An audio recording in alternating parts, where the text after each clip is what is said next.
السلام عليكم ورحمة الله. خلينا بس ننتظر كمان دقيقة أو دقيقتين to make sure all audience attendance. ملاحظات بس في السريع إن شاء الله. حطلع على ال questions من الحضور في نهاية ال workshop. Please feel free to write your questions in the applications الهوفا. كمان عملنا بول أو question كانت بخصوص المين barrier أو العوائق أو challenges اللي بتواجه الداتا ساينس community من نقل الكمبيوتيشن أو الداتا analytics from centralized architectures مثل الكلاود كومبيوتينج إلى more decentralized architectures مثل الإدج كومبيوتينج والآي أو تي. ففي عنا تقريبا 72 replies بس. حنتظر نعرض نتائج البول ونعمل ديسكشن حولها في نهاية السيشن إن شاء الله. meanwhile مثل ما حكيت لكم feel free to send your questions وإن شاء الله في نهاية السيشن بناخذهم واحد وبنفتح ديسكشن بخصوصهم. تمام. إذا بسم الله الرحمن الرحيم. أنا الدكتور فراس عوايشة، حاليا lecturer في البيج داتا سيستمز جامعة تارتو في استونيا في أوروبا في الدلتا ريسيرش سنتر and تارتو يونيفرسيتي. اليوم رايحين نتحدث عن الداتا برايفسي في البيج داتا and edge intelligence era. فرايحين نتحدث mainly from my perspective as a data engineer about data privacy in big data. And big data can be largely distributed systems like an IoT or edge computing, and it can be more centralized like running big data applications and frameworks over centralized architectures such as cloud computing. نشوف الأجندة وقبليها. مثل ما أسلفت I hold PhD من إسبانيا في جامعة سانتياغو دي كومبوستيلا ثيتوس ريسيرش سنتر، وماستر ديجري from New York University United States. I'm a big data engineering and data privacy researcher and architecture. Before my current position, I work as an adjunct lecturer at Charles Darwin University, Australia, and postdoc researcher in Edinburgh Parallel Computer Center في Edinburgh University, Scotland. So today we will start a brief introduction about the big data era and different architecture deployment models. We will talk about the edge intelligence paradigm, and as the name indicates, هو adding more AI to the edge of the network. رايحين نتحدث بعديها عن data privacy issues and challenges, which is a leading concern among practitioners. A set of solutions to mitigate and to control such concerns will be discussed and proposed, among of which will be federated learning. So today's talk is about data science and data engineering, and one of data science powerful tools is machine learning. And for a long time, machine learning was mainly depending on centralized architectures, like allocating all your data in one repository. It's considered a cloud repository, and run your algorithm over these data. But recent and modern requirements and applications required more distributed architectures So how can we run machine learning algorithms and applications distributedly is the federated learning backbone, and it's a way of running a distributed machine learning with privacy by design in back in mind. So the architectures and those who start proposed federated learning, they propose it from first place to be to maintain privacy. So it is a privacy by design. It was designed to be to maintain privacy of data. بعديها حنتحدث عن associated technologies, وممكن برضو I will add more big data security frameworks of centralized architectures. So let's say that this talk will be distributed over two logical parts. First one, we will discuss the IoT and edge architecture security, which is decentralized architecture. Then we will talk a little bit about more centralized architectures like cloud computing. I will discuss some opportunities and open challenges for further research. And inshallah, we will conclude this workshop. Okay.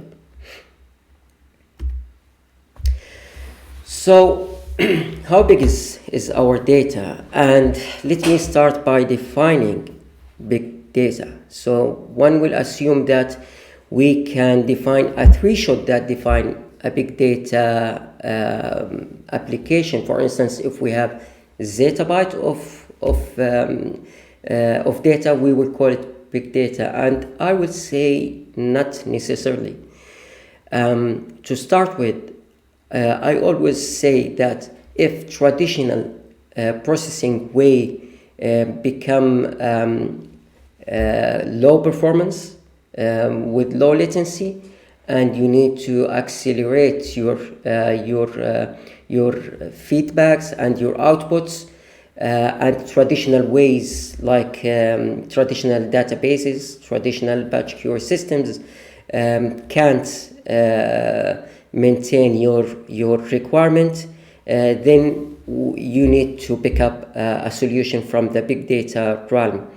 And maybe the big data as an era had started early 2000s by the phenomena of the Hadoop stack. So for the first decade of the 2000s, the terms big data and Hadoop computing were tightly coupled, and Hadoop has grown to become not a big data processing engine, but a big data stack of tools and open source frameworks for processing, storing, orchestration, visualization, and many other services over big data for big data practitioners and clients. So big data and large-scale data analytics are giant and fast-growing data processing engines.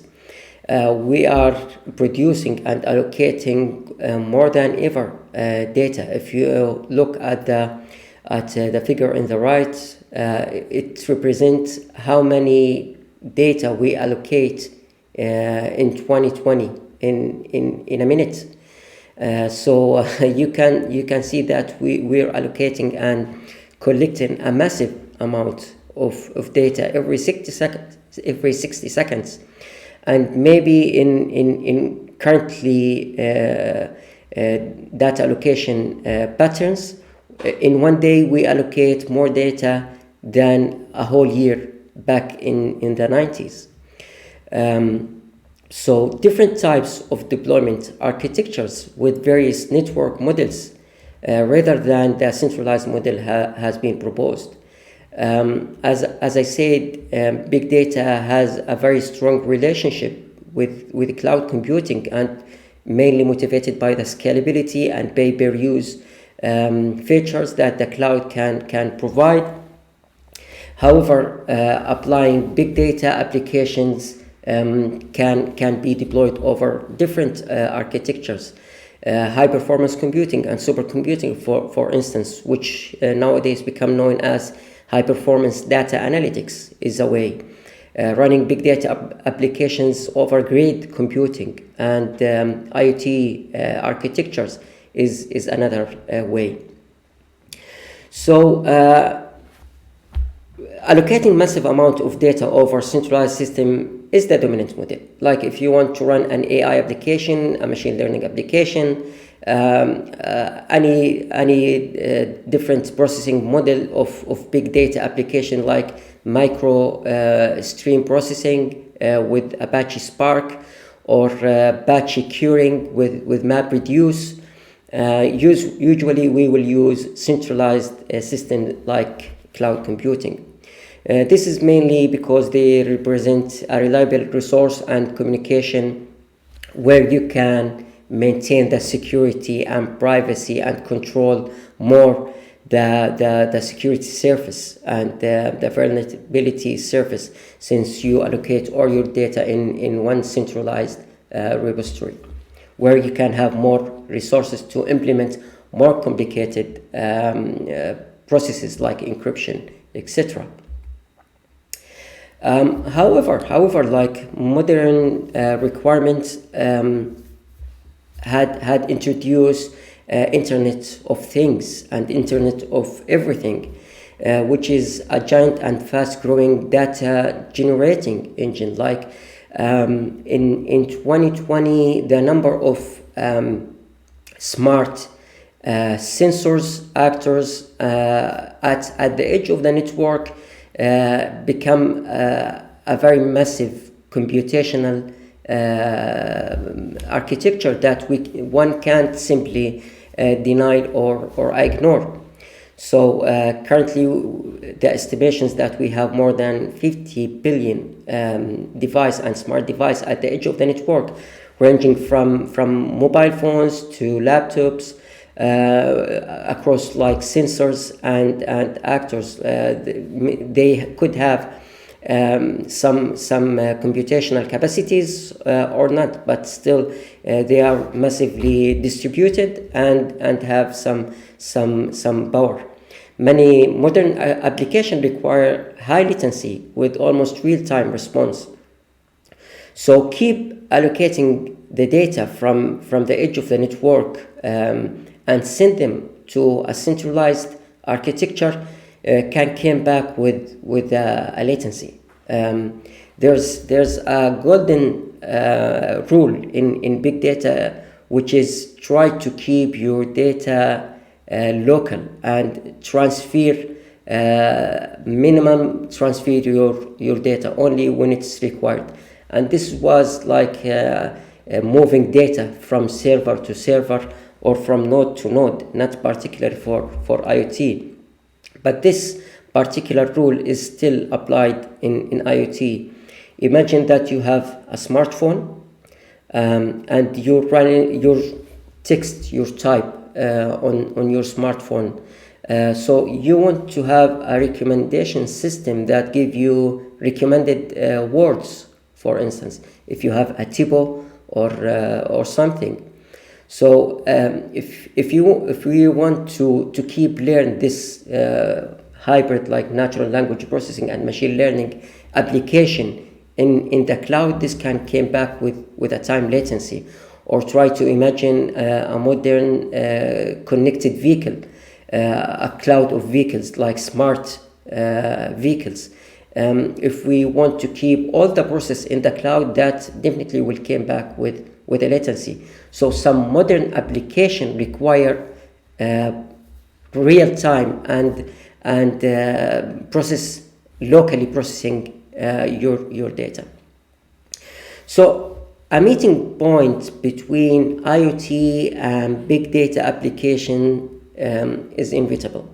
Like IoT is nearly helpless without fast, powerful analytics that enable the best decision in real time, while big data strength become more pronounced in the presence of lot and massive data that are diverse, noisy, and multidimensional, which is what IoT generate. So growing and success in one area will promote growth and success in the other area. They are very extremely tightly coupled. To understand more what we represent today and how things are worked, if we check this abstracted architecture in the right that represent the IoT edge to cloud, to more centralized, and to the edge of the network. Even that it is very abstracted, yet it can represent the theory behind what we are talking today. So IoT to cloud data pipelines and in general offloading and retuning IoT to cloud is expecting to lead the modern of big data applications, realizing the smart everything vision. If we want to have intelligent transportation system or smart homes or smart cities, a tightly coupled IoT to cloud is one of the main solutions. So edge computing is a distributed computing paradigm that brings computation and data storage closer to the location where it is needed, like where you allocate your data, you process your data. The main features. Okay, now I got the two screens. So the main features and the main future directions is connecting everything and everyone at any time. It is highly dependent on fast and smart analytics. People will become less involved in decision making over time. After all, it is an AI era. Of course, there will be still a man in the loop controlling the process, but we involve AI in our decision making more and more. And it's estimated that up to 40% of IT application would rely on local data analytics in the near 5 years. In the near future, 5 years, edge, fog, and IoT. So traditional cloud computing cannot meet the needs of people in the era of AI efficiency, and we need edge intelligence to come into being. Like the previous way was edge computing, allocating data and send it to the cloud where you can apply your AI applications and algorithms. Nowadays, we want to bring the AI closer to the edge of the network, and this trend has become nowadays called edge intelligence.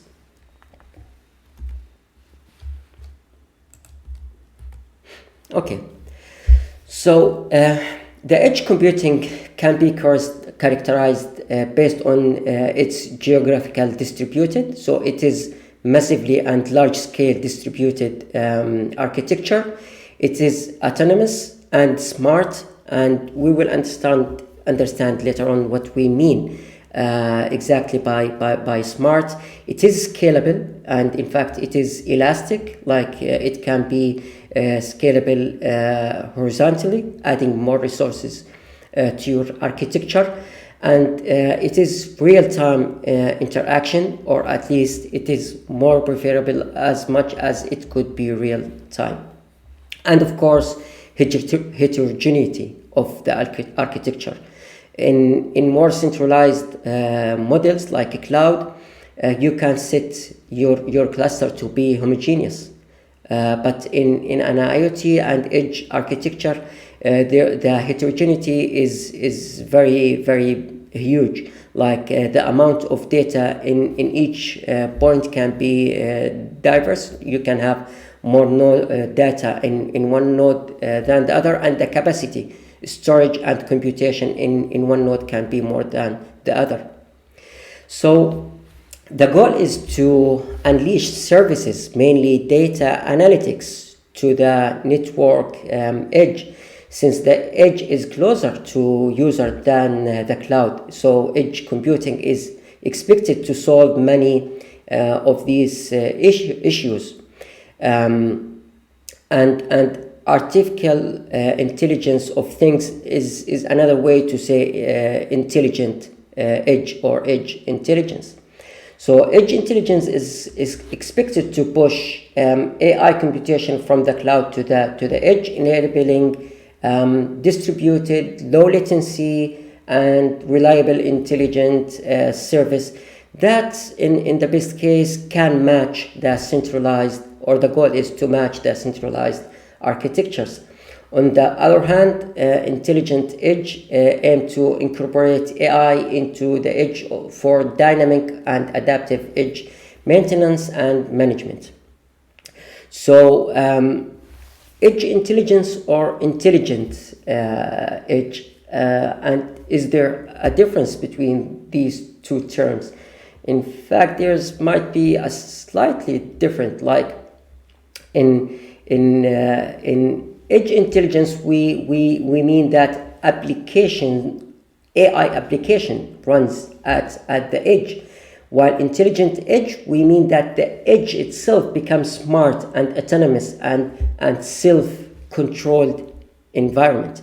So machine learning AI for optimizing the edge, for instance, like scheduling at the edge become smart and automated. This is an example which resort to distributed learning for maintaining and managing multiple aspects of edge computing, like controlling network, like edge caching and computation offloading, communication, and etc. So while edge intelligence EI addresses that data transmission bottleneck, instead of keep transferring the data to the cloud, which came back with more latency in terms of time, yet it has some limitation and challenges. Edge has limited computation and storage capacities compared to the cloud cluster. Electricity latency, like not all the devices can be connected to reliable electricity plug-in. For instance, in your mobile phone, if you want to keep your CPU fully utilized for running some machine learning applications, maybe in 1-2 hours battery will be dead. So electricity consumption is another concern. Also, it raises new security and privacy as well concerns. Untrusted participants to your architecture, distributed geographic multi-source of data that can become a vulnerability, and the different layers of the network, like you're dealing with IoT, edge, fog, cloud, and protocols like HTTP and MQTT can be involved. So the security surface is very big in such environment. So edge computing causes tremendous exchange of data, bring more privacy challenges. Like, as I said, we try to keep data movement to minimum. So decentralized, liable, and privacy by design frameworks are required more than ever. And by privacy by design and security by design, I mean that your solution, your architecture, your framework has been designed in the first stages to be secure and privacy, not try to propose a solution and add security to it later on. We have to make sure that security and privacy have been considered and think about at the early stages of your design phase. And speaking about data privacy in this realm, edge computing can potentially receive large amount of privacy sensitive data. Try to imagine, like, for instance, a country that have a smart ID or healthcare system or bank system that relies on edge processing. So these data can be labeled as sensitive. Edge computing have limited resources, as we said, so they can't support complex security mechanisms like multi-layer of encryption and wire encryption and access controls using like attribute-based or any other type of identification and access control. So all of these mechanisms required some resources, some computation, and accordingly some time. And as we said, one of the strength points of edge computing is time latency. So encryption on wire and at rest and blockchain technology and access control are utilized, as I said. Yet again, so this will add more system complexity. It is resource intensive, computation and power, and time consuming. So we need to come up with new solution that brings privacy and security to our data while maintain processing at the edge of the network. So a novel data analytic setting that is largely distributed, highly private, and high accurate is required now more than ever. In the data form an edge node is leaked, the consequences can be serious. So this is something that we have to consider. So federated learning as term is born. And as I said, federated learning is a type of distributed machine learning.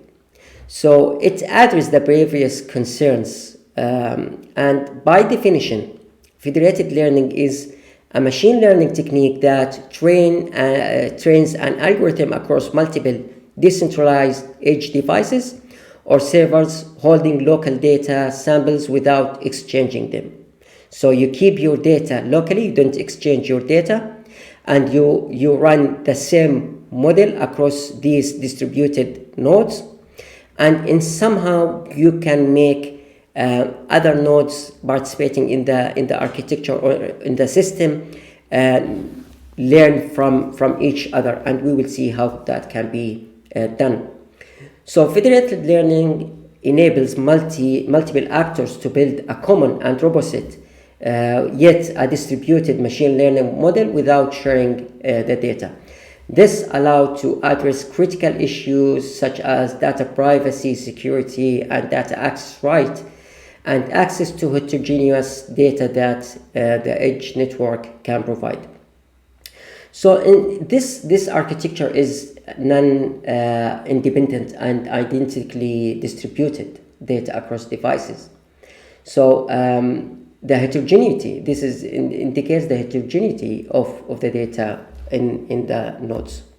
So taking the main feature of a federated learning by checking this small figure here, we have different edge nodes with a central server that will keep orchestration of the process. So the server will choose a model to be trained, and the server will send this model, this initial model, to the nodes, like this dash represents the model. These nodes will use their local data, the allocated data at this node, to train this model. So the train will be distributed among these nodes with the same model using different data. So this can have more data than this one, and this one can have less than the other two, yet it only trained on its local data. Later on, these nodes will send to the aggregation layer a common aspect, like for instance the weight of the model. The weight of your model can be sent to the server, where aggregation like averaging can take a place, and we will send back the updated weight to the edge of the node. So this process is represent an iterative learning like relies on iterative processing broken up into an atomic set of client server that include like reinforcement learning, online learning, etc. And non-IDD data where like attributes kiwi and labels kiwi, like non-overlapping attribute and partially overlapping attributes kiwi can take a place or happen. So in federated learning and in terms of architecture, we have two like main trends. One of them is called cross devices federated learning, and the other is cross silos federated learning. So in cross devices, the number of participants or the end nodes is massive. Like imagine mobile phone or a mobile phone cluster or edge architecture, where the number of participants can be massive, while there's small data set per party, could be size 1 mega, 1 giga, whatever a mobile phone can allocate locally. It is less limited availability and reliability. It can go down at any point. So this is one of the drawbacks. And some party may be malicious, like since we're talking to thousands, 100,000s, and maybe more participants. So some of them could behave maliciously, and this is more vulnerable. The other architecture is cross silos, where the number of participants can be much less, like in hundreds, tens to hundreds. A good examples of this can be a healthcare system in a country, like the Ministry of Health is the centralized party that keep track different hospitals. Another example can be a company that have the head branch and different distributed branches, like a bank, for instance, with different branches. So number of participants and parties and end nodes can be less, and it could allocate medium to large or massively large data sets per each party.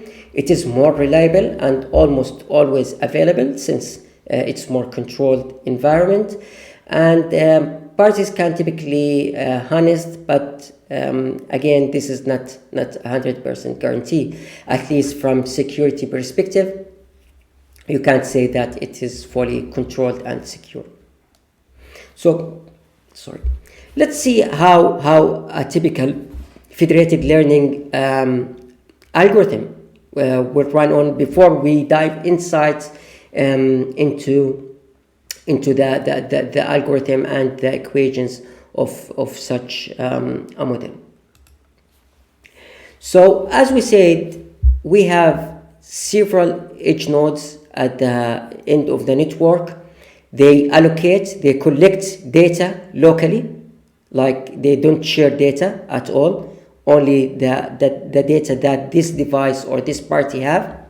The centralized model, the server, will choose a model to be learned, and each party make an update using this model. So the server will choose the model, and it will send this model to the parties, to the end nodes. Next, the end node will run this algorithm, this model, or like for instance machine learning. It will start the learning process. It will send the updates, for instance, as I said, the weight of this model back to the server. So parties share local updates for aggregation based on the learning process that it had at a time. So we will send the weight of the model to the server to be aggregated. For instance, average can be done. Now, since we allocate all weight from all end nodes and we make an average, we have more accurate weight that can be sent back to these end nodes. So the end nodes didn't send the data; they only sent the weight of the model, and averaging had taken place in the server and sent back to the edge node. So server aggregate updates and sent back to parties. What happens now is that we have more accurate model at the edge of the end node, and we can run an incremental or iterated approach, like keep running till we reach like almost a centralized performance model. So this can be it is the rule of the man in the middle: how many rounds of aggregation and how many iterate rounds can be run at the edge of the network. So as you see, it is like an IoT to cloud. Like you can keep the server in the cloud, or it could be even in the fog, like in an environment more reliable, more trustable, have more computational capacities, maybe plugged into the electricity, for instance. But as you can see, this can represent like a bottleneck or a single point of failure, and the community had addressed alternative options. And back to the federated learning architectures, we say that there's the server orchestrated federated learning, where each nodes communicate with the server, and there's a global coordination or orchestration and aggregation level, which could be in the cloud using a server. Server, as we said, is a single point of failure. So there's also a fully decentralized federated learning. Think about it as blockchain.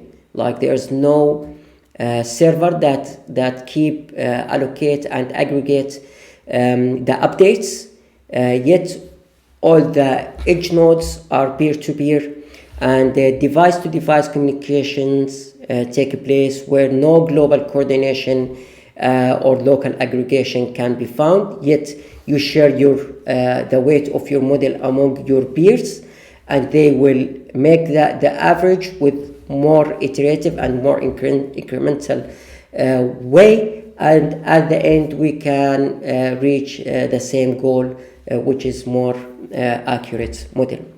Naturally scale to large number of devices, so this can be implemented more to the cross devices than the cross silos architecture. Great.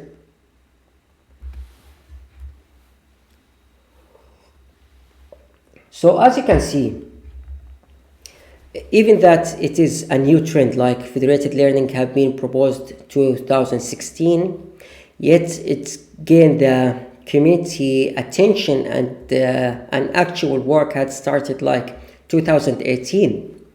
So the number of papers in 2018 was about 100 papers only in federated learning the whole year, while in the first quarter of 2020 there was more than 300 to 400 papers. So we're talking about more than 1,000 to 1,500 in 2020 compared to 100 papers in 2018. And 2021, it is extremely hard to keep track with all updates and advances in this trend.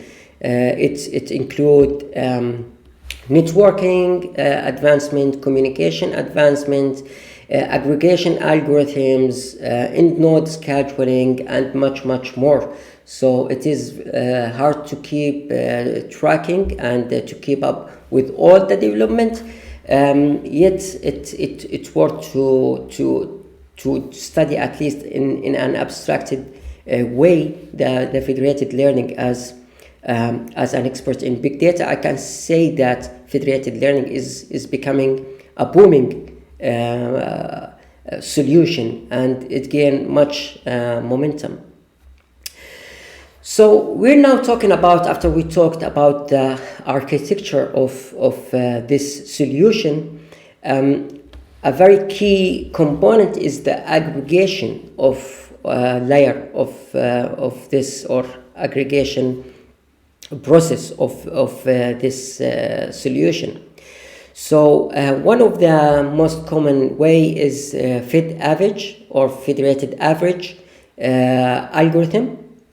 And it would be useful for everyone to go now in a more detail and look at the concrete algorithm behind Fed average. But first, I'll define some basic notations.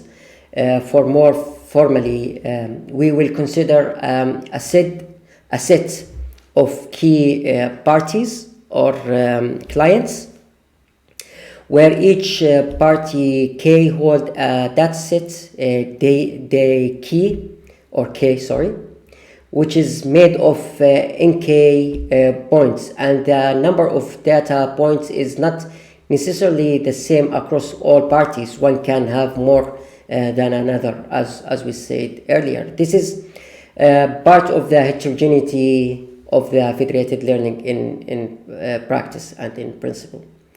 So I will donate by D that joins all the local datasets, make it the joint dataset, which will never be put in a central place, but this is just denote the full data, and N to be the total number of data points, and we sum this size of all data sets, like summation function.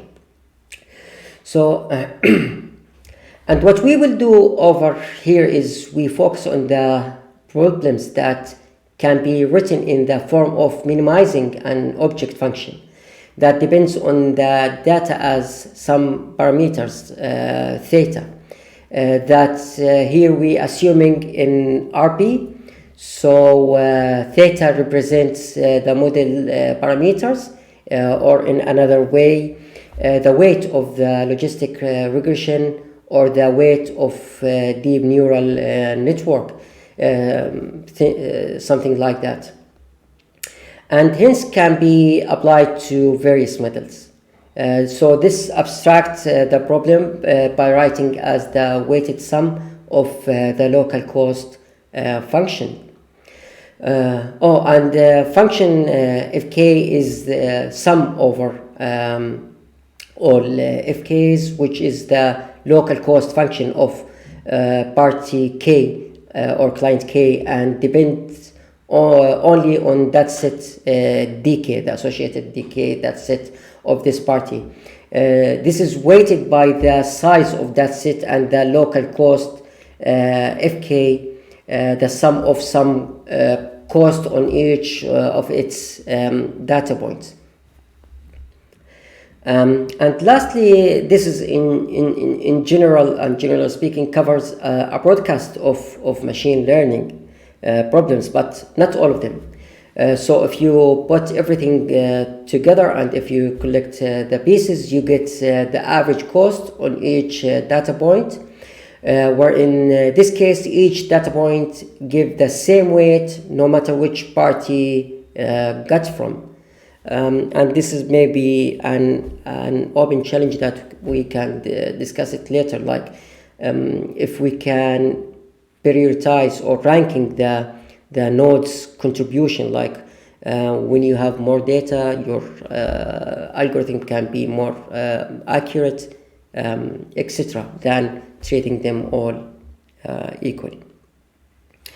So moving on to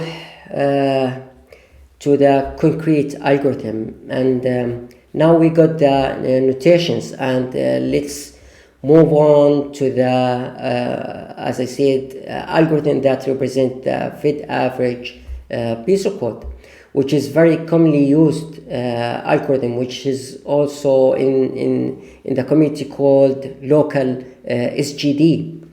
SGD is the same Fed average algorithm. They are the same. Find it very simple idea behind this algorithm.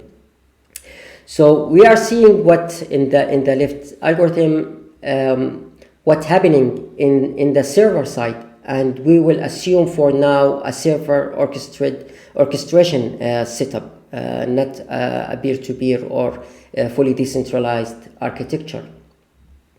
The algorithm parameters are client sampling rates, and it goes like this. The server initialize the parameters of the model to some theta. At each round, it will select randomly a subset of clients, basically a proportion row of the k client, and you can basically select everyone, and then it will ask each of these selected clients or party a model update.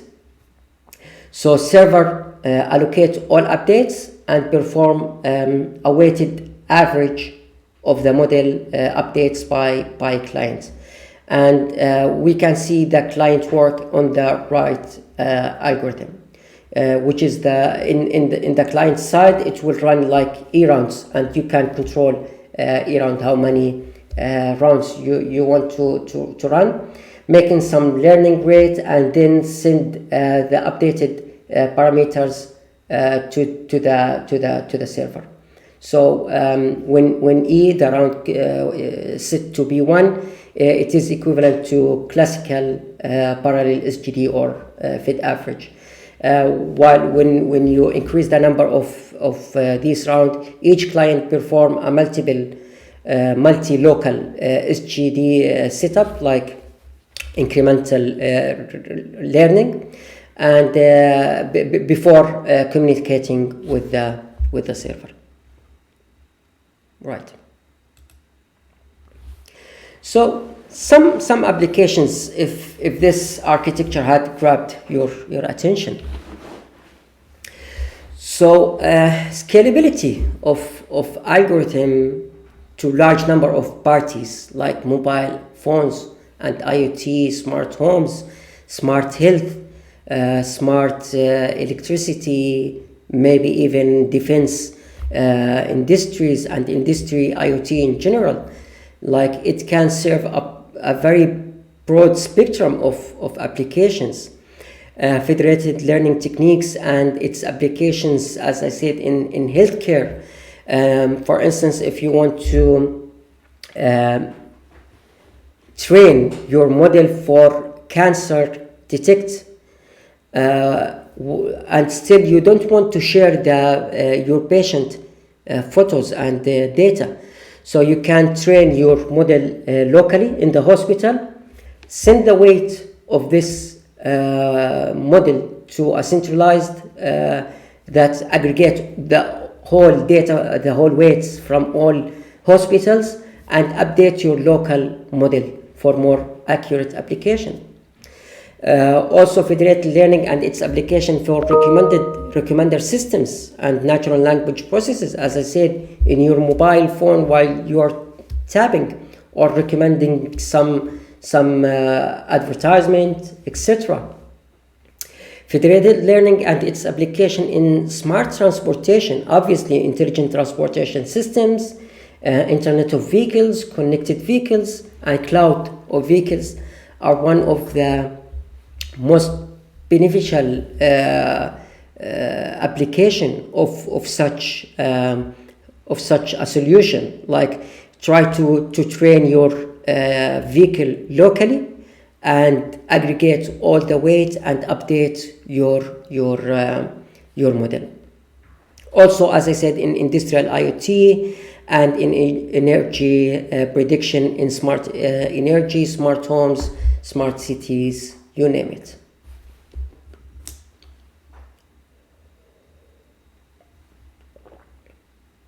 Let me just capture my breath a minute.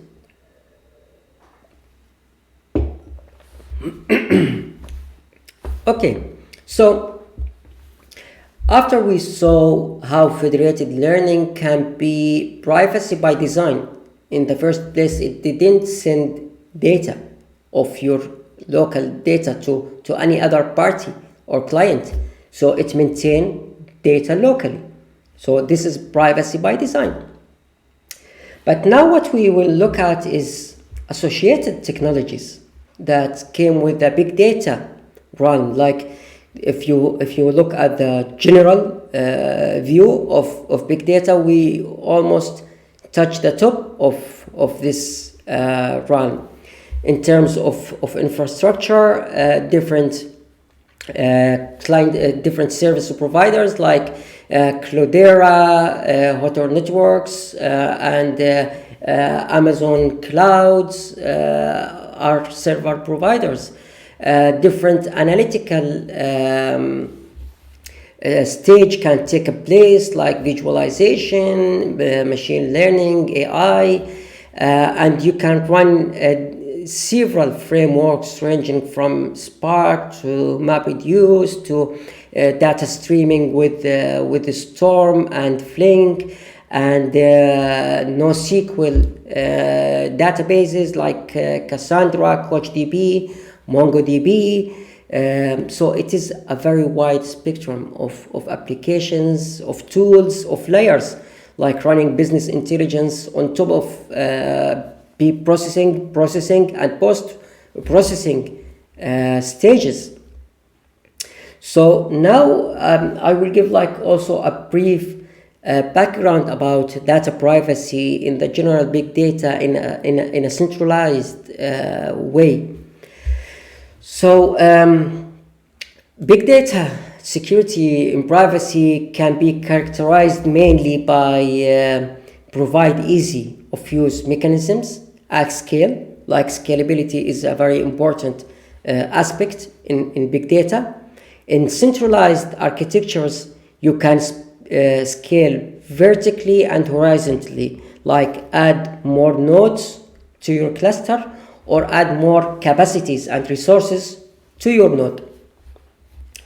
So another characterization is dynamic and lightweight and distributed. So your solution or your cluster has to be dynamic, the solution has to be lightweight, and it have to consider distribution and parallel computing. Flexible of adapting to client requirements and demands, and federated learning in the first place came from the client demands. From an architectural viewpoint, big data is characterized by system interoperability, interaction among various security frameworks and mechanisms. Also model usability by any big data system, not a TS system. Service performance, security must deliver in functionals in a real-time fashion for data stream and real-time processing frameworks, and opens and extensibility to maintain integration of new frameworks and mechanisms. Most of the big data frameworks, if you're looking from Hadoop to Spark to NoSQL application like Cassandra, Mongo, to data stream with Flink or Storm, all of them are open sources. So to keep integration with this stack of solutions is a mandatory. It is something that you have to do. It is not you can't build silos around your framework and application. Another associated technologies, and in this figure I describe an abstracted layers of an overall data security layer architecture. So it starts from the bottom up to top. So consider a cloud computing, like I call it big cloud, like running big data over cloud computing. We simply call it big cloud. Imagine a big cloud architecture where you need at first to gain an access to that system, and we will discuss in the next slides each layer in details.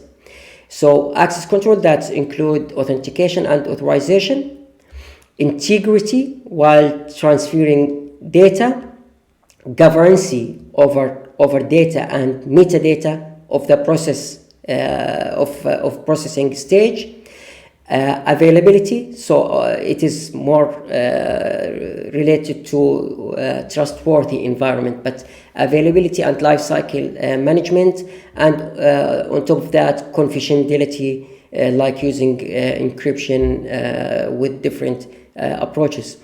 Auditing and orchestration are cross layers, like you keep auditing after each layer, and orchestration, of course. Here I put some open source from the big data stack frameworks, Apache Ranger, Apache Knox, and Sentry. So Sentry and Rangers are very similar. They are authorization mechanisms or frameworks, while Apache Knox is an authentication framework. Think about it as the primitives or the gateway protector. Like if you want to gain an access, for instance, to Hadoop cluster from an external client, you can at first log in for authentication at Knox. At Ranger, the administration can set policies, rule-based policies, for instance, about that client, what authorization does he have over the cluster. So access control, wire encryption, at-rest encryption, auditing, and evaluation and penetration testing. We will discuss all those. In physical and infrastructure protection, which is an access control, in fact, it involves the core facilities and of sensors, storage, and network. The other layer is logical access control, which represented by authentication and authorization, refers to a set of rules and procedure that control access to cloud, connect, and data. It can be subdivided into authentication, authorization at multi-layers. For instance, the LDAP based and Kerberos protocols, dual stages authentications at mesh network and the edge of each layer, to name some examples of authentication. Wire encryption is a third integration layer, integrity layer. So it enforces end-to-end protection of all communication among nodes. That could be in the edge nodes, from edge to cloud, encryption end-to-end, and even internally in the servers, in the cluster, if it is composed of different servers, also maintaining end-to-end encryption, and of course SSL and TLS protocols and encryption can be used.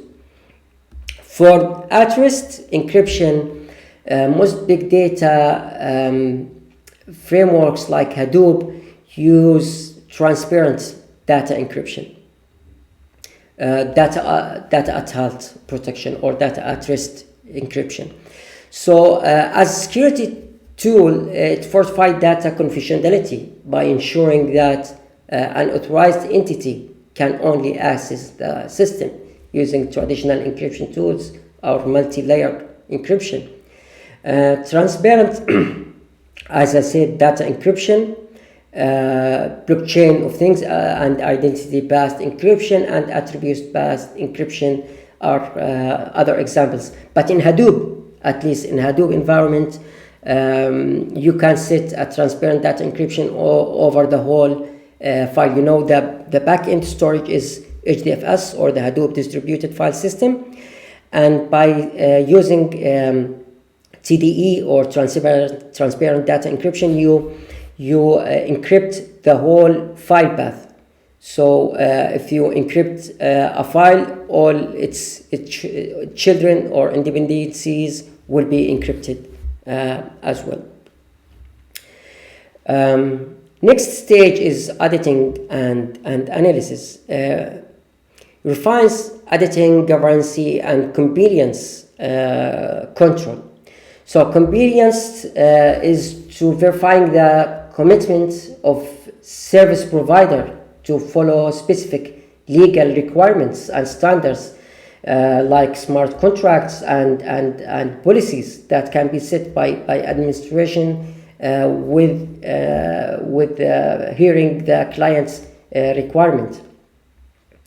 Editing is a subcategory of analysis. It could be where any secure model should not only secure its entities but should perform security auditing. For instance, keep auditing over log files for access control, when each client had logged, what he did, and etc. information. To perform security auditing at the whole service layers, from sensors to the cloud. Evaluation and penetration testing is a control element that shapes the policies and the practices, in fact, and procedures. And hence it reflects to responsibilities of the service provider. So it is a tool that provided by the service provider mainly.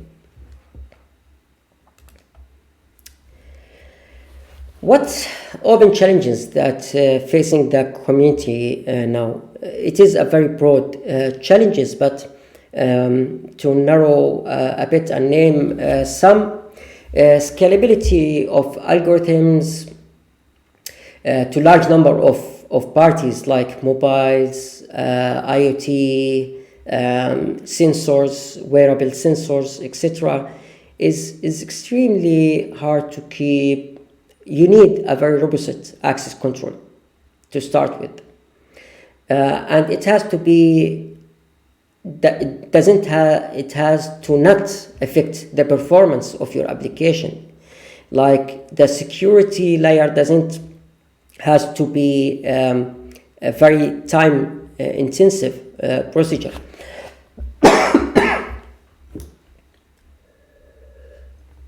At the end of the day, we're talking about data on stream and real-time applications, so it has to be lightweight. And it has to take full advantage of privacy amplification schemes. So design more tolerated, possibly relaxed notation of privacy with generic mechanisms. And one example, one prominent example these days is the blockchain technology. Unfortunately, there's no enough time to describe the whole background of blockchain, and maybe it's not the main focus of this talk. Yet I'm sure that other keynotes will talk definitely about blockchain, and I'll be personally looking to that as any security practitioners these days have to. So another challenge is match formal privacy guarantees with initiative notation of privacy for a given application and relation with legal definitions. And lastly, dealing with the collusion and malicious behavior of the large-scale distributed system or large-scale data analytic system we're dealing with. So in today's session, a high level, I consider a discussion has been proposed to address the big data, this is a typo, the big data security demands for the big data and edge intelligence realm. At least I hope that you have more knowledge about what we mean by edge intelligence and a brilliant application of this realm, the federated learning. Also today, a privacy-preserving machine learning and federated learning application has been presented, which is booming topic in the core machine learning community, but also in applied fields like in the industry, IoT, healthcare, and we name other applications of federated learning. There are many current research interests and open challenges to investigate from different layers, from communication, networking, to more sophisticated federated learning algorithms, averaging approaches and methodologies, and applications. Try to use these federated learning applications. And one thing maybe I forget to include in my slides is to name some open source federated learning repositories on GitHub. So please, if anyone interested in federated learning and data privacy in general in edge intelligence, send me in the last slide I have my email, and I will be happy to name some open source repositories and frameworks, and I will be happy to discuss further collaborations. To name some, there's Fiden, PyTorch distributed, Flower, and I already said Fiden. So there are a few, actually more than a dozen of open source frameworks, and all of them are published as an open source. So, as I said, get in touch if you're interested in federated learning, edge intelligence, and big data deployment architectures and securities. Thank you for your listening. I will check on my tablet if we got any questions from the audience. Maybe it's time to send me your feedback. Here you can see my email, Awaysheh@ut.ee, and this is my webpage. I'm currently working at Delta Research Center, a beautiful smart building. You can see it here in the photos, and I'll be happy to hear your feedback. I include also some few references, all published 2021 by me, big data resource management and networks taxonomy survey and future directions, active machine learning adversarial attack detection in the user feedback process, also security by design for big data frameworks over cloud computing, and trust evaluation vehicular cloud. It's a trustworthy evaluation framework for industrial connected vehicles in the cloud. And lastly, big data security frameworks meet the intelligent transportation system trust challenges. So thank you once more, and I have 3 questions.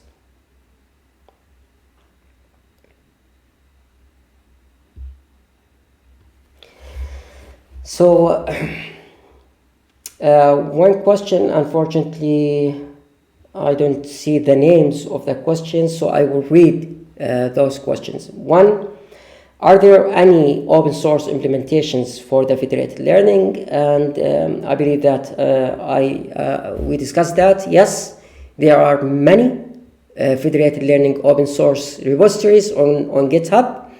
I'll be happy to share a list of them. We're currently running 4 to 5 of them on our private cloud, so I have some hands-on experience with those. Feel free to reach out, and I will send a list of those. Second question, as 5G speed is data transmission in real time, and how it can help on the big data to be mainly allocated on the cloud, breaking the golden rule. very interesting, very good question. So you said how 5G, and I will say beyond 5G, you have to keep in mind that researcher, came from academia, so we're leading not the current processing patterns, but mainly we're proposing what will be happening in the next 5 to 10 years. So the current discussion is about beyond 5G and how we can fully explore the 5G potential and the 6G communication system and transmissions. So the question was how 5G will affect the transmission from IoT to cloud. And I would say the following.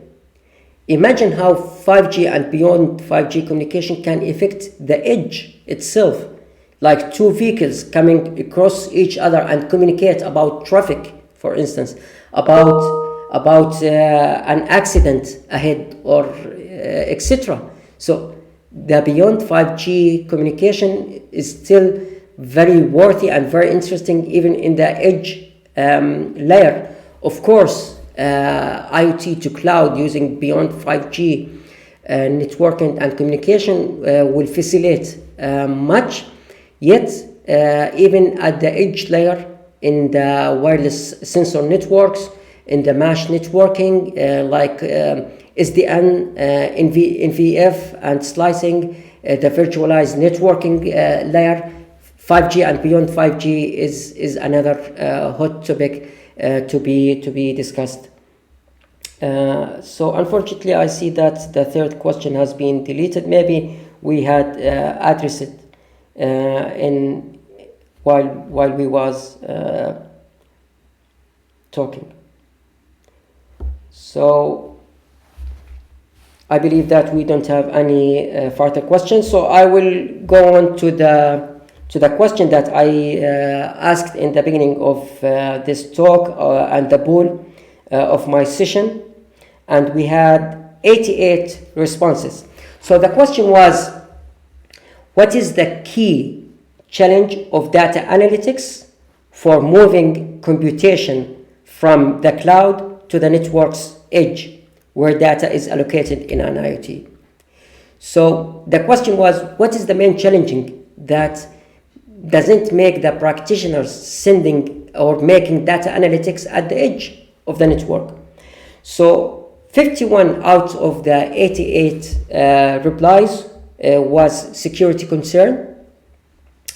13 was performance degradation, and this is not very straightforward. So for that streaming and real-time applications, edge analytics is very useful. Yet it can become a bottleneck, because as I said, we have less resources in the edge of the network. So as a designer or as a data engineer or as a data architecture, you have to pick your solution, the tools of bag of tasks. Either your application running small jobs, but they are massively distributed, so edge computing can be useful, or you need a fewer number of tasks over greater dataset, a massive dataset, where cloud computing can be better for you. So performance degradation is both sides. The third option was system complexity, which is still true. Yet with the advances in infrastructure as a code, serverless applications and architectures, and functional programming, so system complexity, and maybe in one of my slides I said that development in one area in computing can serve others.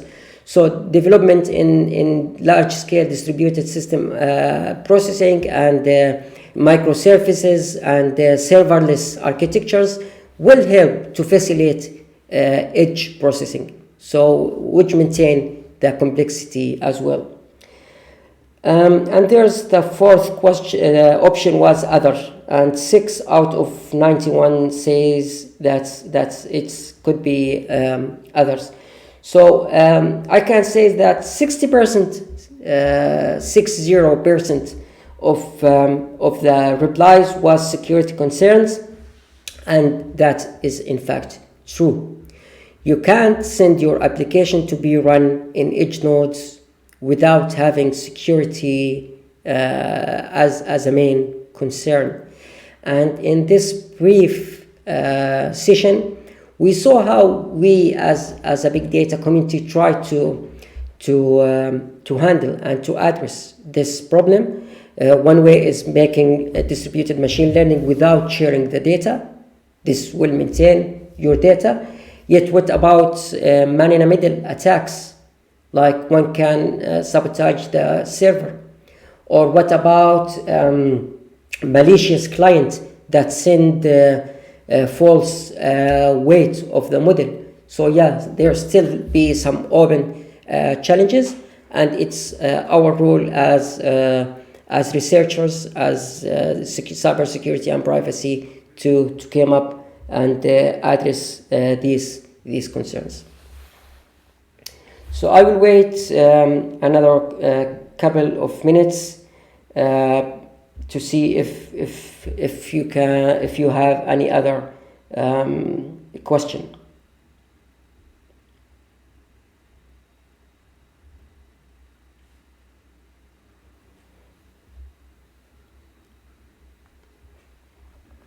I'm updating my session QA.